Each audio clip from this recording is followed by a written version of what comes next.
Baik, pada kesempatan kali ini saya akan menjelaskan sedikit tentang peta konsep yang menjadi tugas adik-adik di rumah.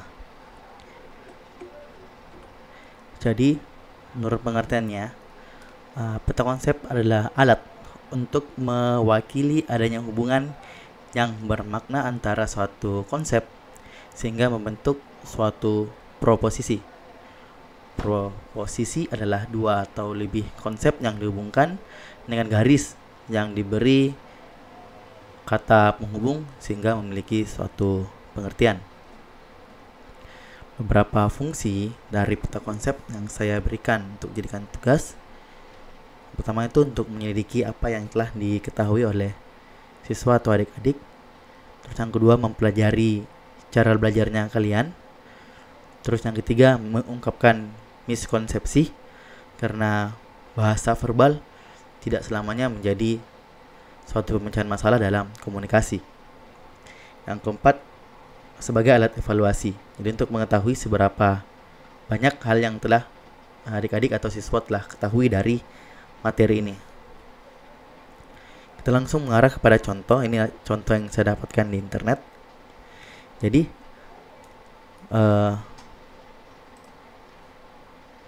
saya lihat ya, ini untuk beberapa ada komponen utama. Materi utamanya yaitu organisasi komputer. Lalu ada garis-garis. Garisnya itu ini sistem bus. Ini adalah garis yang diberi kata penghubung. Jadi ada data bus, address bus, control bus itu termasuk dalam sistem bus dalam organisasi komputer. Jadi organisasi komputer itu ada hierarkinya, ada komponen-komponennya, input device-nya, output device, input output portnya, terus central processing unitnya dan memorinya. Jadi di sini tanpa kita melihat penjelasan yang kata-kata atau kalimat yang panjang, kita sudah bisa merangkai sendiri pengertiannya. Jadi misalnya untuk floppy disk ini, floppy disk adalah merupakan suatu memori atau penyimpanan eksternal. Karena kita lihat gini garisnya, dia termasuk memori dan masuk di bagian memori eksternal seperti itu. Jadi kita tidak perlu terlalu banyak menuliskan kata-kata, cukup dengan menggambarkan. Dalam peta konsep seperti ini kita sudah bisa menggambarkan materinya. Lalu contoh yang saya berikan seperti ini. Ini sebenarnya arah panahnya salah. Seharusnya arah panahnya ini dari kontrol panel mengarah ke server hosting. Jadi saya di sini menggambarkan bahwa server hosting itu dapat diatur menggunakan kontrol panel. Jadi tanpa saya memberikan kalian sebuah kalimat penjelasan, kalian sudah tahu bahwa kontrol panel hosting itu digunakan untuk mengatur server hosting. Siapa yang menggunakannya adalah user. Jadi user ini menggunakan kontrol panel hosting untuk mengatur server hosting. Terus apa yang bisa diatur oleh user? User dapat mengatur FTP, port configuration, DNS, firewall, monitoring performa, dan backup. Terus jenis-jenisnya. Jadi jenis-jenis kontrol panel ala Webmin, iGear, cPanel, ISP, Agenti, ini contoh-contohnya. Jadi dia akan tanya apa itu Webmin. Webmin adalah salah satu jenis kontrol panel. Apa itu kontrol panel? Merupakan alat untuk mengatur server hosting. Server hosting ada bermacam-macam lagi.